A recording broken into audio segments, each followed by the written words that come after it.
इगतपुरी तालुक्यातील टाकेत बुद्रुक येथील एका खासगी शाळेतील 13 वर्षाच्या अल्पवयीन आदिवासी विद्यार्थिनीवर बलात्कार करणाऱ्या मुख्याध्यापक आणि शिक्षकाला फाशी द्या या मागणीसाठी आदिवासी काँग्रेस कमिटीचे प्रदेश उपाध्यक्ष लकी जाधव यांच्या नेतृत्वाखाली सर्वपक्षीय पदाधिकाऱ्यांचा इगतपुरी तहसील कार्यालयावर महामुख मोर्चा काढण्यात आला। त्यावेळी संबंधित आरोपींना फाशीची शिक्षा देण्यात यावी तसेच मुलीच्या शिक्षणाचा खर्च आणि मुलीच्या नावाने कबूल केलेली एफडीची रक्कम तात्काळ मुलीच्या खात्यावर जमा करण्यात यावी। मागण्या पूर्ण न झाल्यास रास्ता रोको आणि तीव्र आंदोलन करण्याचा इशारा आदिवासी काँग्रेस कमिटीचे प्रदेश उपाध्यक्ष लकी जाधव यांनी दिला।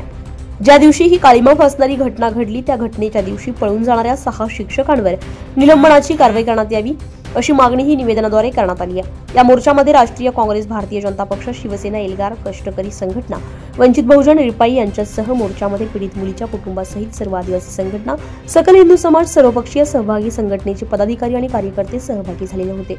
यावेळी नायब तहसीलदार धनंजय लचके यांना निवेदन देण्यात आले। निवेदनामध्ये म्हटलं आहे की तालुक्यातील टाकेत बुद्रुक न्यू इंग्लिश स्कूल आणि ज्युनियर कॉलेज येथील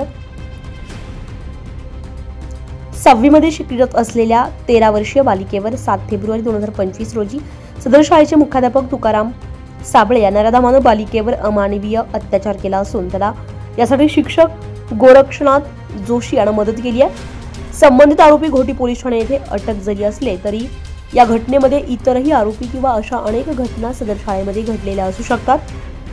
त्यामुळे सदर गुन्ह्याचे पाळेमुळे शोधून सदर गुन्हेगाराला कठोरातील कठोर शिक्षा फाशी द्यावी तसेच सदर गुन्ह्यामध्ये सरकारी वकिलाची नेमणूक करून सदर खटला फास्ट ट्रॅकवर चालवून पीडितेला न्याय द्यावा अशी मागणी करण्यात आली आहे। मागील आठवड्याभरामध्ये न्यू इंग्लिश स्कूल टाकेत या ठिकाणी जी एक निंदनीय घटना घडली, 13 वर्षाच्या एका बालिकेवरती या एका नराधमाने अत्याचार केला, त्या घटनेचा मी निषेध नोंदवतो। याआधी मी माननीय मुख्यमंत्र्यांना निवेदन दिलं आहे, त्यात काही मागण्या केल्यात, परंतु आज मी एक अशी मागणी करतो की जसं सर्व समाज एकत्र झालेला आहे, काही घटना ह्या किंवा काही गुन्हे हे समाजाला घातक असतात, काही व्यक्तीला घातक असतात। हा जो प्रकार घडला आहे किंवा हा जो गुन्हा घडला हा समाजाला घातक आहे, सर्व समाज एकत्र झालेला आहे। मी सरकारला आपल्या माध्यमातून विनंती करतो की पोलिसांनाही एक विनंती करतो की अंडर ट्रायल ही जी केस चालवावी जेणेकरून त्याला जामीनच मिळू नये। माझी सर्वांना विनंती आहे, सर्व समाज बांधवांना माझी विनंती आहे की त्याला कोणीही जामीन राहू नका। तो जर त्याला कोणी जामीन झाला नाही तर ते अंडर ट्रायल चालेल आणि तो तसाच जेलमध्ये जाईल, त्याला फाशी शिक्षा होईल।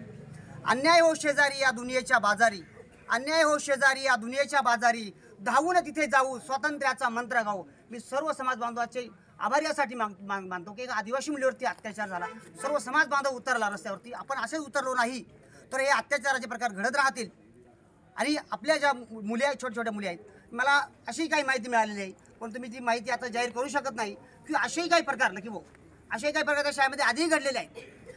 ही आपल्या ही बालिका पुढे आली, तिचे पालक पुढे आले आणि म्हणून आपल्याला हे कळालं। असं सर्रासपणाने मला टाकेतच्या घटनेच्या नंतर एक काळुशाल देखील अशी काही घटना झाल्या आहेत, परंतु जोपर्यंत आपल्या हातामध्ये काही मिळत नाही, म्हणजे आपल्या मुलींनी नुसतं शिकायला जायचं की अन्याय अत्याचार सहन करण्यासाठी जायचं। माझं पोलीस डिपार्टमेंटला एक विनंती आहे, लक्षात ठेवा की आपण तपास करताना तो लवकर केला पाहिजे, त्या चार्जशीट लवकर केलं पाहिजे आणि अंडर ट्रायल केस चालली पाहिजे, त्याला जामीनच मिळता कामा नाही तर आमचा न्यायालयावरचा विश्वास अधिक वाढेल। न्यायाव्यवस्थेवर आमचा 100% विश्वास आहे। परंतु आपण जेव्हा सांगितलं की जेव्हा आयोच्या काही चुकांमुळे आरोपी सुटतात, आपणही त्यांना माझी विनंती आहे की आपण त्यांना सहकार्य केलं पाहिजे आणि हे जे चार्जशीट आहे हे परफेक्ट चार्जशीट गेलं पाहिजे आणि त्याला तात्काळ फास्ट ट्रॅक कोर्टामध्ये चालवली पाहिजे। आपण नक्की बोलून सांगितलं की आपण मंगळवारी भेटणार आहोत गृहमंत्र्यांना। मी निवेदन दिलेलं आहे परवाच त्यांना की ही फास्ट ट्रॅकमध्ये चालवावी, चालली नाही, समजा सरकारने निर्णय घेतला नाही की फास्ट ट्रॅकमध्ये केस चालवण्याची, तर माझं सर्वांना आव्हान आहे की आपण रस्त्यावर उतरलं पाहिजे, रस्ता अडवला पाहिजे।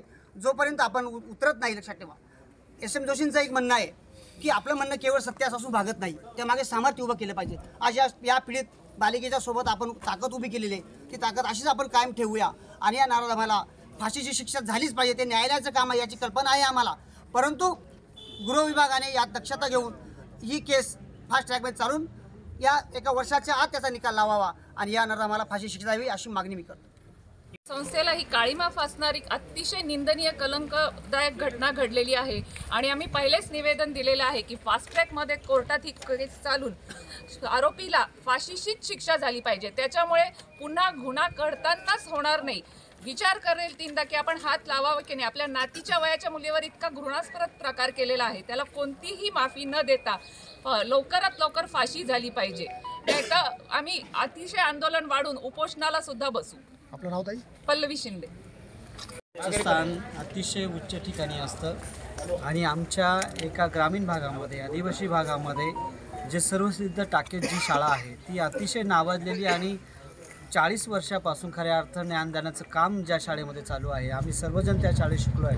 पण खऱ्या अर्थाने या काळामध्ये शिक्षक आणि संस्थेचं जे काही शाळेकडे दुर्लक्ष आहे त्यामुळेच खऱ्या अर्थाने अशा साऱ्या घटना घडतात. झालेली घटना ही स्वतः मुख्याध्यापकाने केलेलं आहे, म्हणजे कुंपणाने शेत खाल्लेलं आहे. यालाच जबाबदार ज्या पद्धतीने ते गुन्हेगार आहेत त्याच पद्धतीनं संस्था चालक पण आहे. आणि माझी मागणी हीच आहे गृहमंत्र्याला की या संस्था चालक जे आहेत हे फक्त मलिदा खाण्यासारखी संस्था काढतात. तिथल्या शाळेची गुणवत्ता असेल, शाळेची सुरक्षा असेल किंवा त्या शिक्षकाची जी काही मानसिकता असेल हे पडताळण्याचं काम खऱ्या अर्थाने या संस्थेने केलं पाहिजे. म्हणून या संस्थेला सुद्धा बॅकलिस्टेड केलं पाहिजे आणि त्या ठिकाणी दुसऱ्या एका संस्थेला आणून हे ज्ञान देण्याचं काम पुढे नेलं पाहिजे आणि या नराधमाला फाशी झाली पाहिजे. या प्रमुख मागणीसाठी आम्ही सर्वजण या ठिकाणी. उत्तर महाराष्ट्र लाईव्हसाठी शांताराम भांगे, इगतपुरी.